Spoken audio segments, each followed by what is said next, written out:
Is this mysterious crystal rock dagger really from outer space? Look at this gorgeous weapon. Over the years, archaeologists have discovered several tools left behind by prehistoric civilizations, including from outer space. Wait, what? Did aliens really leave us a gift ages ago?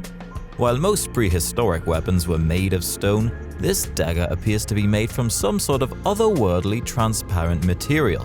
Are there more unexplainable mysterious artifacts around the world? From a floating city built on corals to the world's first mechanical computer, things are about to get a little bit fishy here.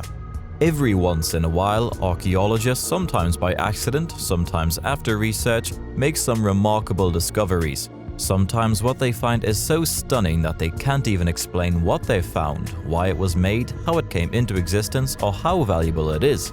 Let's look at some of these mysterious artifacts that have no satisfying explanation even to this day. Buried under 45 meters of water in a shipwreck off the Greek island of Antikythera, archaeologists found a magnificent contraption, something that's since been labeled as the world's first mechanical computer. The artifact was designed to calculate astronomical positions.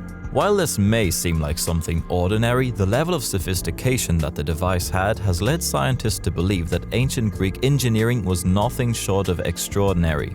Consisting of a box with dials on its exterior and a complex assembly of gear wheels mounted inside, the device resembles a top-notch 18th century clock. What's even more astounding is that nothing similar to this device has ever been found or even mentioned in any known writing from a similar period of its creation. Based on what scientists believe, this kind of mechanism shouldn't have even existed in that timeline. This kind of complex mechanism only appeared again in Europe well after the development of mechanical astronomical clocks in the 14th century. So the big question is, how did the ancient Greeks, with no known technology available, build such an accurate calculator? We don't know the answer to that. In 1938, renowned archaeologist Dr. Chai Pute led an expedition into the Bayan Kara Ula in China and made a mind-blowing discovery. Buried under thick layers of dust in the caves in the area, the team found hundreds of stone discs. While these artifacts seemed quite ordinary initially, upon close examination, the discs turned out to be eerily similar to phonograph records. The discs, believed to be more than 10,000 years old, were 9 inches in diameter with circles cut into their center, and they also had a spiral groove. The spiral was composed of tiny hieroglyphics that tell the amazing story of spaceships crashing into mountains that were piloted by people who called themselves the Dropa. This bold proclamation about the Dropa stones by the Chinese researcher Tsunom Nui startled the world. Russian researchers had a new discovery to add. Apparently, when the discs were placed on a special turntable, they would hum or vibrate in an unusual rhythm as though an electric charge was passing through them. The research wasn't continued, or perhaps not made to the public. In fact, even to this date, it is unclear where the Dropa stones are being stored or what modern research has been able to conclude about them. Did the Dropa stones reveal something that would shake the foundation of society? Nan Madol was built between 200 BC to 800 AD on a coral reef near Micronesia. The city consisted of a total of 100 artificial islands made from humongous basalt rocks that were connected through viaducts.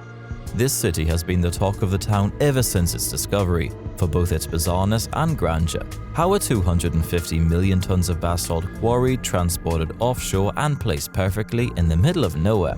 Considering the Palm Jumeirah and the world islands in the UAE, even by today's standards, Nan Madol is an impressive feat in engineering. Another stunning fact about these islands is that the very reasoning behind this development is a complete mystery. Historians, archaeologists, and anthropologists have absolutely no idea what happened to the civilization that created these magnificent islands. Maybe they went back to outer space after a brief stay on Earth. When the United States inaugurated 2 new commercial lines in 1930, the unexplainable Nazca drawings were discovered in Peru. The drawings cover a total of 450 square kilometers, and some of them measure more than 200 meters in length. They depict strange lines, animals, geometrical figures, and other doodles that scientists and researchers haven't been able to explain yet. Some animals depicted include a monkey, a killer whale, a pelican, a hummingbird, and a bird akin to a condor. Some believe they are constellations, whereas others believe that the lines are sacred paths that will reveal their secrets if someone walks along them. Now, whether the drawings were made to appease the gods or for any other reason, one thing is for sure: they were meant to be viewed from the sky. Here's what's puzzling scientists. They've not been able to figure out how the drawings could have been designed and executed without a person directing the work from above. Today, we can only marvel at these spectacular drawings and inexplicable figures and continue to wonder why and how the Nazca created them.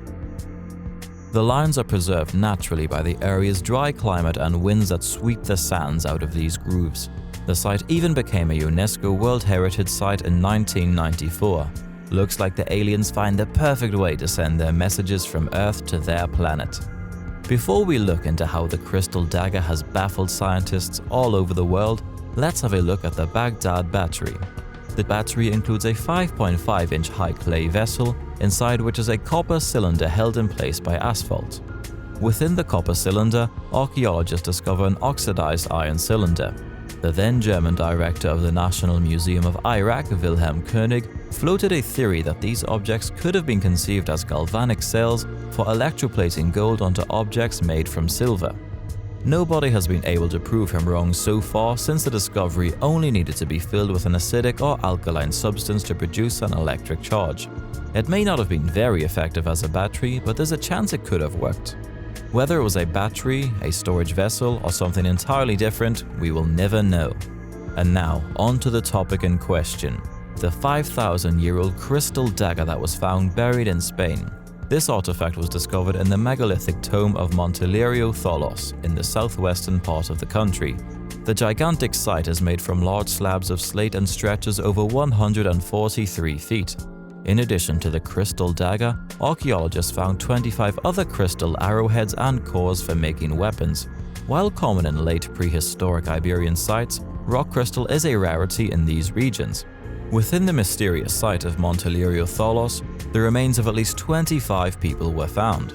Initial examinations suggested that there was at least one male and several females amongst the remains, all of whom died from ingesting poison.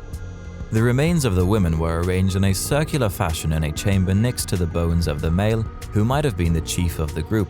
From shrouds and clothes made from tens of thousands of perforated beads to ivory objects and fragments of gold blades, Montelerio holds some well-kept, eerie secrets. The crystal arrowheads were found in a cluster, along with the remains of 25 individuals, which has led researchers to believe that these objects were a part of ritual offerings.